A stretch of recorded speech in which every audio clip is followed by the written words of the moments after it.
So 72% of recent home buyers have regrets about their purchases. CNBC put out an article this week based on a survey conducted in July by Anytime Estimate. The survey included about 1,000 people that bought houses in 2021 and 2022. The research showed that 3 out of every 4 buyers had regrets about their purchases, and 1 in 5 buyers were not satisfied with their new neighborhood or the homes that they bought. I wasn't surprised when I saw this because of all the things that had been going on in real estate over the last 2 years, but I did find it interesting because I suspected something like this would happen. So how did this happen?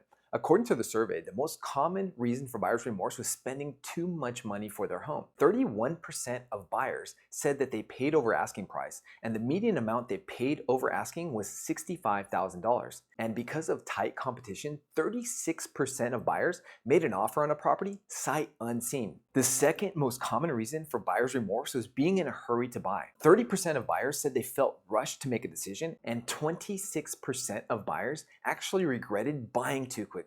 No surprise here. I watched this unfold before my eyes over the last 2 years, and the reason this was happening was because money was cheap and people were looking to take advantage of historically low interest rates so they could buy a house. The thing is, you had to compete with 10 to 20 buyers on each property, which caused a bidding war and forced the prices of the homes up higher. And in many cases, buyers had to waive their appraisal and inspection contingencies just so the sellers would even consider accepting their offer. Now, what I was surprised to see was that 21% of the buyers regretted making their purchase because they felt pressured to make an offer. Maybe it was their family members that were pressuring them to make an offer. Maybe it was their agent. The research didn't clarify this. This is mind-boggling to me because you should never make an offer on a property because someone else is pressuring you to do so, especially if it's your agent. You should only buy a house if you're convinced it's the right thing to do. But people got caught up in the excitement and the emotion, and when emotion is high, logic is low. And unfortunately, there are a lot of people left scratching their heads right now, wondering what happened. The good news is things have become a lot easier for buyers now in terms of competition. Since the market has shifted, buyers no longer have to make the financial sacrifices that they had to make over the last 2 years, like waiving their appraisal, inspection, or loan contingencies,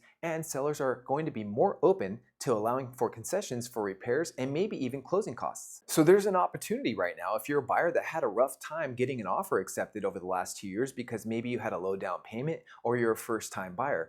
Things will be a lot easier for you now if you still desire to be a homeowner. Orange County still is a seller's market, but there are less buyers in the market right now because of increased interest rates. According to Freddie Mac, the average interest rate as of August 25th on a 30-year fix was at 5.5%. The reason I say we're still in a seller's market in Orange County is because there were a total of 1,773 homes that closed over the last 30 days, and the total active inventory in Orange County is at 3,795, which puts us at a supply of homes of 2.1 months. A neutral supply of homes in Orange County is a 3 to 4 month supply. If you're a buyer, there's less competition to buy now. Am I saying that you should buy a house right now? I'm not saying that. If you're in a good financial position and the timing's right for you and your family, maybe it's something you want to consider. That's a decision you need to make for yourself. But market conditions are a lot more favorable right now for buyers compared to how they were over the last 2 years. Hopefully we earned your thumbs up in this video. Please consider subscribing to the channel. And if you have any questions or comments, please put them in the comment area. And if you want to send me a private message, my contact information is in the section below.